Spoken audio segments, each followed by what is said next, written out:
आदरणीय बाबासाहेब आंबेडकर यांनी आपल्या जीवनात दिलेल्या त्यागात जो त्याग त्यांनी केला, जो सत्याग्रह त्यांनी केला, त्याची परिणिती म्हणून आणि त्यांनी जो हक्क तुमच्या आमच्यासारख्या सामान्य माणसांना दिलेला आहे, त्याचीच परिणिती म्हणजे आजचं हे संमेलन आहे.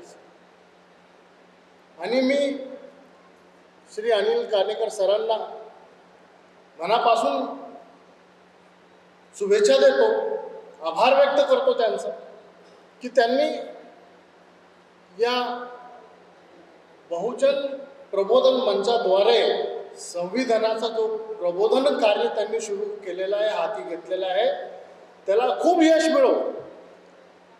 आणि हे संविधानाचं प्रबोधन समाजातल्या सगळ्यात शेवटच्या माणसापर्यंत पोहोचण्याची त्यांची जिद्द ही यशस्वी ठरो, अशीच मनोकामना आमची त्यांच्यासोबत मी व्यक्त करतो.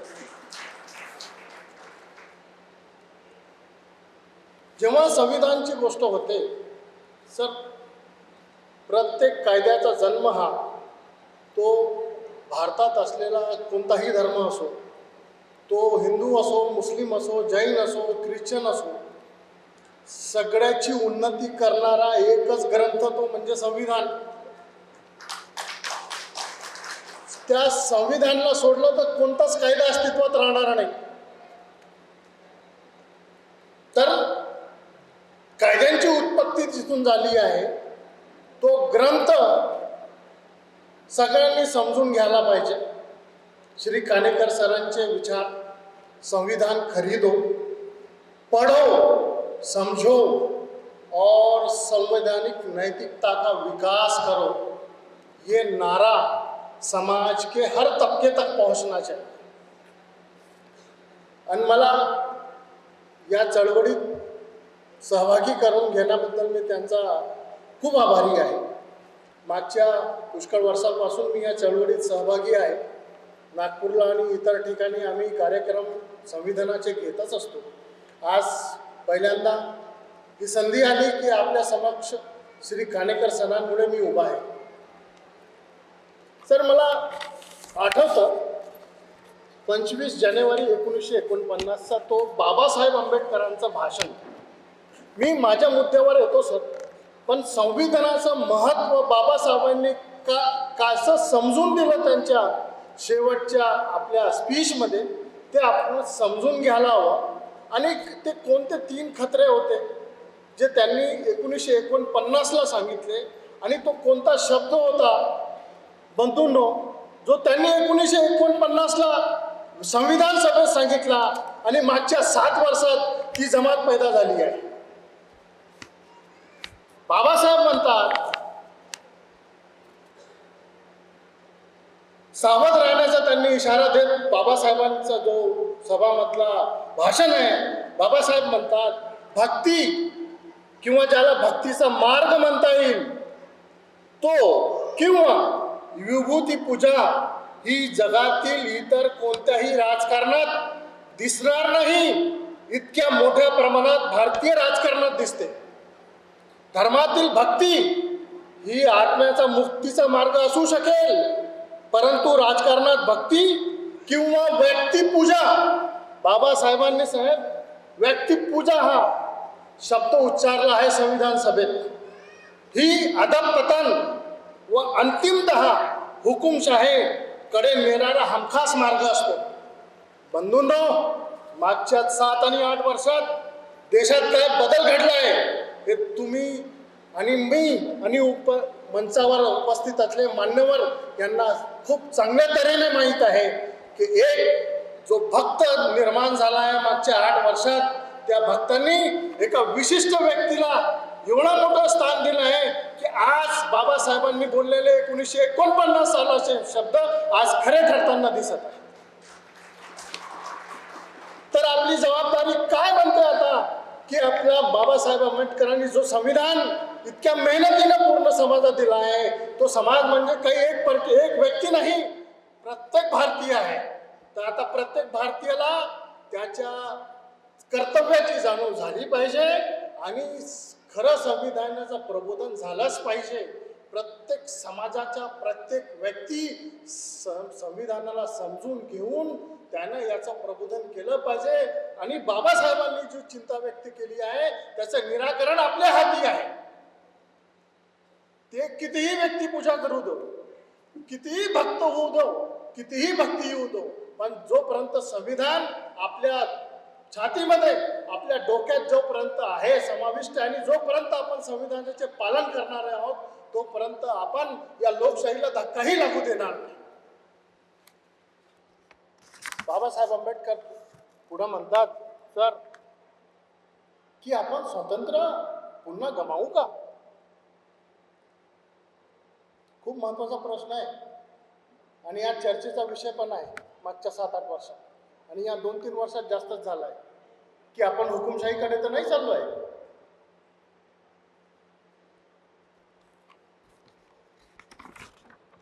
बाबासाहेबांचं याचं उत्तर असं आहे, बाबासाहेबांनी आम्हाला मार्ग पण दाखविला आहे. ते पुढे म्हणतात सर्व भारतीयांनी आपल्या देशाला धर्म आणि पंथापेक्षा पहिलं प्राधान्य दिलं पाहिजे. पंथाला देशावर ठेवू नये हे सर्व समस्याचे उत्तर आहे. राजकीय पक्षांनी देशापेक्षा पंथाला अधिक महत्त्व दिल्यास आपण स्वतंत्र पुन्हा धोक्यात येऊ शकतं, किंबहुना ते संपुष्टात येऊ शकतं आणि त्यांना भीती होते. त्यामुळे संविधान सभेत भविष्यातील भारतावर चिंता व्यक्त केली गेली होती आणि आज त्यांची चिंता वास्तविकतेत बदलताना आपण बघतो आहे. तर बंधूंनो आणि भगिनींनो, आदरणीय मान्यवरांनो, ही आपली प्रथम कर्तव्य बनलं आहे की संविधानाचं संरक्षण, संविधानाचं प्रबोधन हे दोन्ही कर्तव्य आता प्रत्येक भारताच्या नागरिकाची जबाबदारी आणि कर्तव्य होऊन ठेवलं आहे.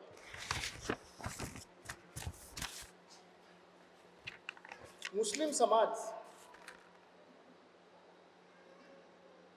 काही पक्षाकरिता हा वोट बँक आणि काही पक्षाकरिता त्यांच्या विरुद्ध धर्मासारखा वोट बँक. एक पक्षाने 75 वर्ष यूज करून सोडून दिलं आणि दुसरा पक्ष मागील 20 वर्षापासून त्यांच्याच नावावर राजकारण करतो. कोणता ना कोणता इश्यू घेऊन मुस्लिम समाजातला त्यांच्या धार्मिक अवलंबाचा विषय असो, धार्मिक प्रथेचा विषय असो किंवा तो हिजाबचा विषय असो, तर मुस्लिम समाजाचा कोणताही इश्यू, कोणताही मुद्दा समजा एखाद्या पॉलिटिकल पार्टीने, राजकीय पक्षांनी घेतला की तो मुद्दा ही अगदी हिट होऊन जातो आणि त्याचा फायदा तो राजकीय पक्ष पुरेपूर उचलून घेतो. आणि एक आरोप सर एक लागतं एका प्रमुख राजकीय पक्षावर की एक प्रमुख राजकीय पक्ष जो मागील 60 वर्षात सत्तेत होता केंद्रात, त्यांनी मुस्लिम समाजाला डोक्यावर घेतलंय, मुस्लिम समाजाला पाठीशी घातलंय आणि मुस्लिम समाज त्यांच्यासोबतच आहे. सर, वस्तुस्थिती अगदी उलट आहे.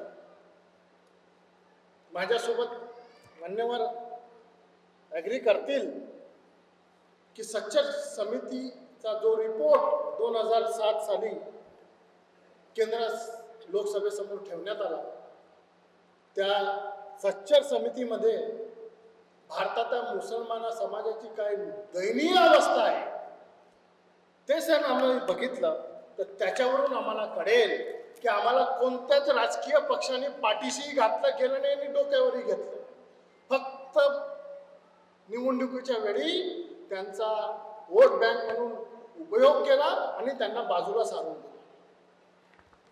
सच्चर समिती म्हणते सर, आज तुम्हाला अजून एक गंमतशीर गोष्ट सांगतो. पराजी सर, भारतामध्ये 2 संस्था अशा आहेत त्यांच्या सर्वात जास्त जमिनी आहेत. सर, नंबर 1 आहे इंडियन रेल्वे, त्यांच्याकडे काहीतरी 10 लाख एकर जमीन आहे. सर, दुसऱ्या नंबरला आहे डिफेन्स आर्मी, त्यांच्याकडे 7-7.5 लाख एकर जमीन आहे, ऑफिशियल फिगर्स आहे. सर, तिसरं नाव सांगू शकता? कोणी सांगू शकेल मला तिसरं नाव? सर, तिसरं आहे मुस्लिम समाज. भारतात मुस्लिम समाजाकडे आज स्वतःची 6 लाख हेक्टर जमीन आहे. आणि ही अतिशयोक्ती नाहीये बरं, आकडे आहेत सर, सच्चर कमिटी रिपोर्टचे जे त्यांनी लोकसभेमध्ये सादर केलेले आहे. 6 लाख हेक्टर जमीनचा मालिक मुस्लिम समाज आणि त्यांची प्रतिनिधित्व तर बघा आणि त्यांची आजची स्थिती बघा. ती वक्फची जमीन आहे. त्या जमीन वाचविण्यासाठी 1954ला वक्फ कायदा बनवण्यात आला पार्लमेंटमध्ये. मग 1995ला त्याला मॉडिफाईड करून एक नवीन पुन्हा कायदा बनवतो, ॲक्ट बदलून नवीन कायदा आला, वक्फ कायदा 1995. त्या कायद्यात विविध प्रकारच्या कलम दिलेले आहेत, अनुच्छेद दिलेले आहेत की त्यानुसार तुम्ही त्या प्रॉपर्टीचा व्यवस्थित संचालन करून व्यवस्थापन करून आपल्या समाजाची उन्नती करू शकता. पण एक रिपोर्ट अशी आहे sir, 1/3 of that property is encroach. म्हणजे त्या 1/3 प्रॉपर्टीवर केंद्र सरकारचं आणि राज्य सरकारांचं अतिक्रमण आहे.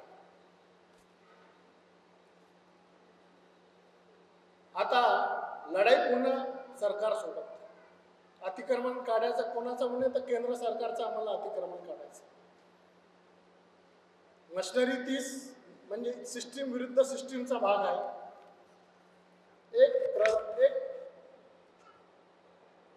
संदेश असा फिरतो की मुस्लिम समाजात त्यांचे मुलं मदरसात जास्त जातात आणि शाळेत कमी जातात.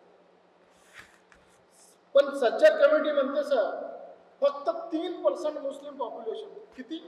फक्त 3% टोटल मुस्लिम लोकांच्या पॉप्युलेशनच्या 3% पॉप्युलेशन त्यांचे मुलं मुली हे मदरसात जातात, बाकी सगळं शाळेत जातात.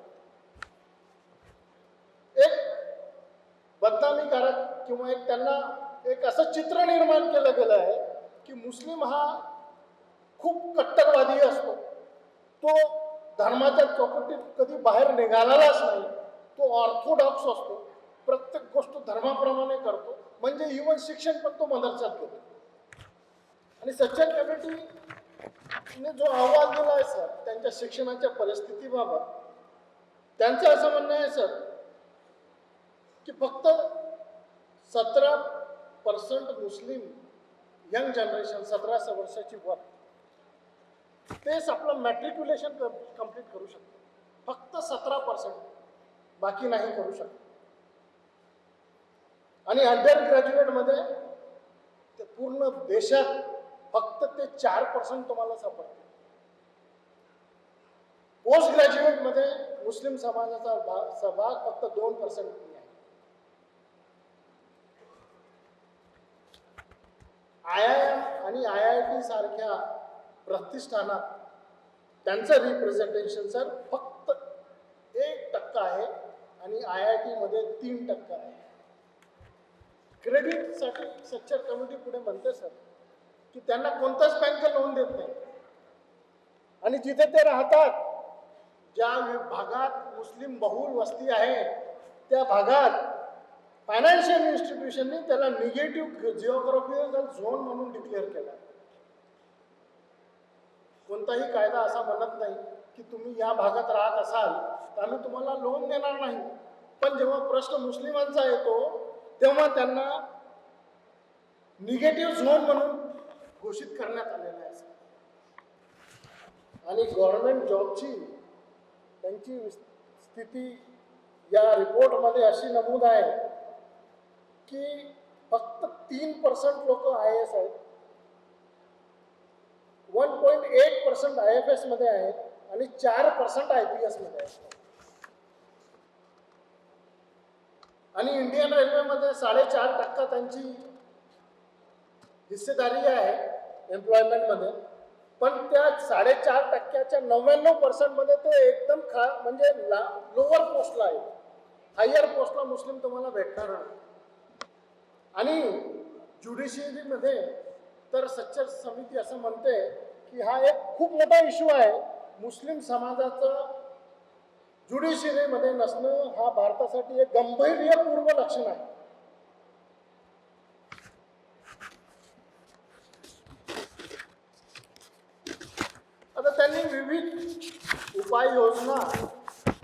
त्यावेळेसच्या गव्हर्नमेंटला दिल्या होत्या की तुम्ही काय करायला हवं, काय करायला नाही हवं. पण 2007ची जी रिपोर्ट एका प्रमुख राजकीय पक्षाचं असलेलं तेव्हाचं सरकार, पण त्यांनी त्यांच्या 7 वर्षाच्या कारकिर्दीत 2014 पर्यंत पण सच्चर कमिटीनं दिलेल्या कोणत्याही रिपोर्टचा आजपर्यंत त्याला लागू केले नाहीत किंवा कोणत्याही अशा उपाययोजना केल्या नाहीत की ज्याप्रमाणे मुस्लिम समाज हा मुख्य प्रवाहात आला पाहिजे. आता काही कुप्रथा काही एका पक्षाने लोकांच्या समोर ठेवल्या आहेत. ट्रिपल तलाक म्हणून त्यांनी लोकांसमोर काही लोकांना घेऊन एक कायदाच तयार करून टाकला. वास्तविक या प्रकरणात सुप्रीम कोर्टचे जे जजमेंट आहे ते एवढे क्लिअर आहे आणि त्यांनी कुराण शरीफमध्ये असलेल्या सर्व श्लोकांचा आधार देत हे म्हटलं आहे की 3 तलाकाची प्रथा नाहीच, अस्तित्वातच नाही. कुराण शरीफ त्याला ॲक्सेप्टच करत नाही. कुराण शरीफ म्हणतो की पहिले मीडिएशन करा,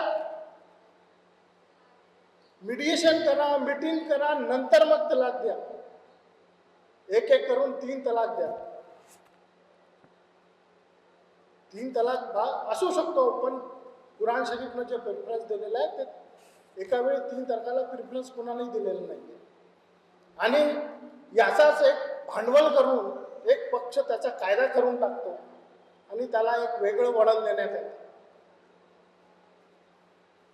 आणि दुसरं असं की मागील काही वर्षात एक ही चालली होती की हज सबसिडी देण्यात येते मुस्लिम समाजाला.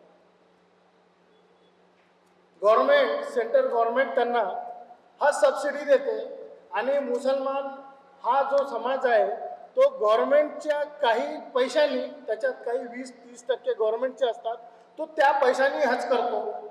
आणि लोकांमध्ये एक द्वेषाची भावना पसरली गेली की आमचा टॅक्सचा पैसा तुम्ही एका समाजाला त्याच्या तीर्थयात्रेला का देता. तर याचं उत्तर असं आहे की मुस्लिम माणसाची हजची तीर्थयात्रा, समजा तो पैसा दुसऱ्याचा असेल, त्याच्या सख्या मुस्लिम भावाचा असेल, ती तीर्थयात्राच होत नाही. तर सबसिडी तर खूप दूरची गोष्ट झाली. त्याच्या स्वतःचा पैसा असायला पाहिजे, त्यांनी त्याचे कर्ज पूर्ण दिलेले पाहिजे, फॅमिलीसाठी त्यांनी पूर्ण प्रोव्हिजन करून ठेवला पाहिजे. आणि हे सर्व करून त्याच्याकडे समजा पैसे उरत असेल आणि तेवढे पैसे की तो जाऊन येऊ शकतो, तरच त्याच्यावर हज करणं गरजेचं आहे, फर्ज आहे. अन्यथा नाही. हजला गेलंच पाहिजे असं नाही. त्याच्याकडे तेवढे पैसे उरले तरच तो जाऊ शकतो. आणि सर, या सबसिडीचं तुम्हाला आज एक षडयंत्र मी सांगतो. सर, आपण एरवी बाहेर जातो विदेशात, तसं सौदी अरबचं मी तुम्हाला एक उदाहरण देतो. जेव्हा तुम्ही रियादला तुम्ही जा, जिथं जाल तर त्याची तिकीट आजच्या वेळेला 14,000 ते 18,000 असते सर, जाण्याची आणि येण्याची. पण सर, हज जेव्हा येतो ना तेव्हा एअर इंडियाचं भाडं 90,000 होऊन जाते. हो, किती होते सर? 90,000 होऊन जाते. आणि आमच्याकडनं घेऊन घेतात ते 3.5-4.5 लाख रुपये एका व्यक्तीचे. आणि त्यात ते म्हणतात की आम्ही तुम्हाला सबसिडी देऊ. सर, कोणाचे खिशे भरत चालले हो? सामान्यतः जो किराया 18,000 पर्यंत असतो, तुम्ही तो षडयंत्र रचून 80,000 पर्यंत नेता. एका समाजाची तुम्ही पिढवणूक दरवर्षी करत आलात इतक्या 70 वर्षात, 80 वर्ष होत आलेत आता, आणि तुम्ही म्हणता की तुम्ही सबसिडीवर चालले. बोलायला कोणीच तयार नाही. किती लाखो करोडो कोणाच्या घशात गेले बघा. कोण बेनिफिशियरी आहे या पैशांचा? एका समाजाची छळवणूक आणि पिळवणूक मागच्या 80 वर्षात कसे झाले याचं एक ज्वलंत उदाहरण हे हज यात्रा आहे. आणि मी सुप्रीम कोर्टाला खूप धन्यवाद देऊ इच्छितो की 2011ला जस्टिस अल्तमश कबीरच्या पूर्ण पीठाने ती सबसिडी बंद करून टाकली. सुप्रीम कोर्ट खरंच या आभार व्यक्त करण्यास पात्र आहे की त्यांनी ही प्रथाच बंद करून गव्हर्नमेंटचा म्हणजे कोणाला बोलायचा आता अधिकार राहणार नाही की आता आम्ही तुम्हाला सबसिडी देतो.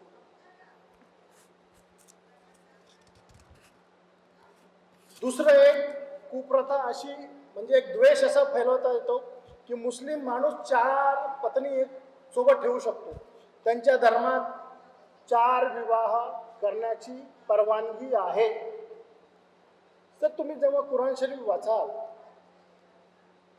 अल्लाहचा फरमान हे आहे की तुम्ही समजा एक पत्नी 2 पत्नीमध्ये न्याय करू शकत नसाल तर एकच, आणि समजा तुमच्याकडे एवढा पैसा आहे, एवढी मालमत्ता आहे की तुम्ही सगळ्यांना व्यवस्थित ठेवू शकाल, अन्याय होत नसेल तरच मग तुम्हाला ती गोष्टची परवानगी आहे. नाहीतर कुराण शरीफला अल्लाहने बिलकुल नाही म्हटलं आहे. पण याबद्दल एक PIL आता कोर्टात, सुप्रीम कोर्टात काही पर्टिक्युलर राजकीय पक्षाचे लोक घेऊन गेले. काही दिवसानंतर एका बेंचसमोर ती लिस्ट होईल, त्याच्यावर सुनवाईसाठी पूर्ण भारतभर एक द्वेष फैलेला होता. त्याच्यात जसं हिजाब प्रकरणात आता झालं तसं एक पुन्हा एक मुद्दा येणार आहे 4 विवाहाचा, जो प्रथा नाहीच. या तुम्हाला ही वस्तुस्थिती सांगण्याचा उद्देश हे होता. परिस्थिती काय, हकीकत जी आहे ती मुस्लिम समाजाची ही आहे. आणि या अशा दयनीय परिस्थितीत त्यांनी आपली अर्थव्यवस्था स्वतः सांभाळली आहे. तो कोणाच्या बँकेच्या किंवा दुसऱ्या अर्थव्यवस्थेवर निर्भर नाही. तो स्वतः आपले स्वतःची कामं स्किलफुल वर्क करतो, आपला परिवाराचा पोट भरतो. त्यांचे जे रिलिजियस धार्मिक स्थळं आहेत ते बॉम्बे पब्लिक ट्रस्ट ॲक्ट पहिलं होतं, आता वक्फ कायदा 1995 प्रमाणे ते आपले स्वतःचे धार्मिक स्थळं उभारू शकतात. जसं सर बोलले आणि इतर मान्यवर बोलले की अनुच्छेद 25 प्रमाणे धर्म पालन करण्याची मुभा सर्वांना देण्यात आली आहे. पण या समाजाची एक चेष्टा आहे सर की यांनी हिजाब घातला तरी त्यांना ती मुभा नाही वाटत. आणि आमची खूप मोठी म्हणजे आम्ही त्या प्रयत्नात अपयशी आहोत की आम्ही कोर्टाला कन्व्हिन्स करू शकलो नाही की तो आमच्या प्रथेचा एक भाग आहे. आता त्याच्यावर ज्युडिशियल एन्डॉर्समेंट आलेला आहे, त्या आता सुप्रीम कोर्ट बघेल काय होते. आणि त्या वक्फ कायद्याप्रमाणे मस्जिद असते, मस्जिदमध्ये 5 वेळेला अजान पुकारले जाते. एक धार्मिक व्यक्ती जो त्यांचा मौलाना ज्याला म्हणू, अली म्हणू, तो नमाज पठण करतो, त्याच्या मागे लोक नमाज पठण करतात. असे 5 वेळेस दिवसातून नमाज होते. त्याचा पैसा जो असतो तो वर्गणी करतात. फ्रायडेला जास्त आणि ईदच्या दिवशी ते जास्त दान येतं आणि त्या दानातूनच ते स्वतः कोण गव्हर्नमेंटचं किंवा कोणत्याही सरकारी गैरसरकारी संघटनाचं किंवा सरकारचं काहीही फंडिंग या समाजाला किंवा धार्मिक स्थळांना होत नाही. त्यांची स्वतः खरीदतात आणि ते स्वतःच त्याला चालवतात. ही आहे सर परिस्थिती संविधानाची आणि मुस्लिम समाजाची. मला सरांनी म्हटलं की जैन समाजावर पण बोला. जैन समाजाला 2005 पासून राष्ट्रीय मागासवर्ग कायदा 1991 प्रमाणे अल्पसंख्याक दर्जा देण्यात आला.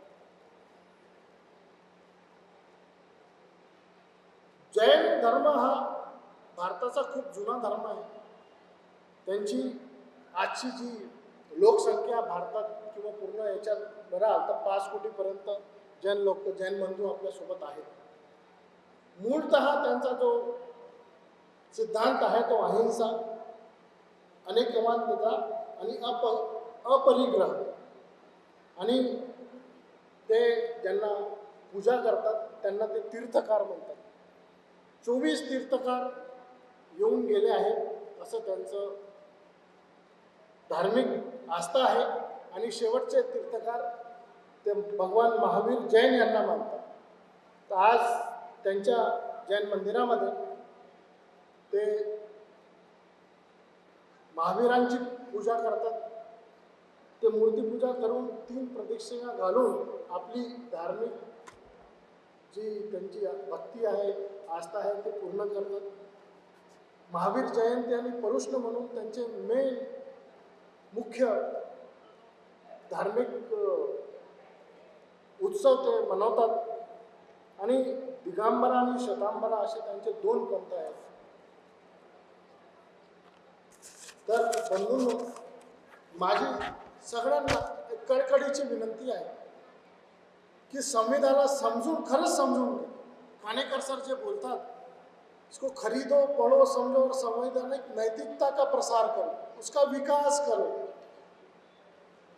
अगर हम संविधान समझेंगे ही नहीं कि संविधान ने हमको क्या दिया, संविधान क्यों महत्वपूर्ण है, और मेरा यहाँ पर बैठे हर एक व्यक्ति से, हर एक मेरी बहन से, हर एक मेरी माता से, हर एक मान्यवर से ये निवेदन है, उसने जिंदगी में एक वेळ आपल्याला आयुष्यात तुम्ही डॉक्टर बाबासाहेब आंबेडकरचं तो संविधान सभेमध्ये दिलेलं शेवटचं भाषण नक्की वाचावं सर. म्हणजे आपल्याला संविधान काय आहे याचा अर्थ त्याच्याप्रमाणे कळेल की नेमकं संविधान बाबासाहेबांनी का लिहिलं आणि त्याच्यामध्ये त्यांचा उद्देश काय.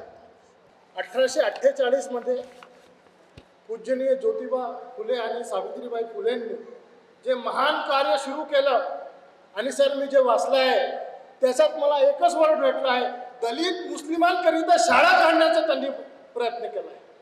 तो सत्याग्रह होता 1948 सालचा सावित्रीबाईंनी केला आणि त्यांना सपोर्ट करणारी, मदत करणारी पहिली मुस्लिम शिक्षक ती होती फातिमा शेख.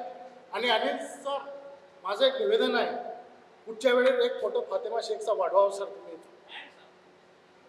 पुढच्या वेळेस वाढवावा म्हणजे या मुस्लिम समाजाला माहीत होऊ द्या, जो आज मुख्य प्रवाहापासून दूर आहे त्यांनाही पार्टिसिपेट होऊ द्या की त्यांच्याही समाजाच्या लोकांनी दलित लोकांसोबत मिळून काय काय सत्याग्रह केले आहेत, या लोकांसोबत धार्मिक याच्यावर कसे भांडणं आहे, त्यांच्यावर शेण, त्यांच्यावर काय काय नाही फेकलं गेलं. त्यावेळेस सावित्रीबाईंना किती त्रास दिला गेला तरी त्यांनी आपलं पवित्र कार्य कधीही सोडलेलं नाही आणि त्यांनी महिलांचं शिक्षण कार्याचा जो विडा उचलला होता तो पूर्णपणे त्यांनी करून दाखवला सर. आणि आज त्याचीच परिणिती म्हणून आज मला सांगण्यात गर्व होते की मुस्लिम समाजात सगळ्यात जास्त मुली ह्या शिक्षित आहेत. जय भीम, जय संविधान.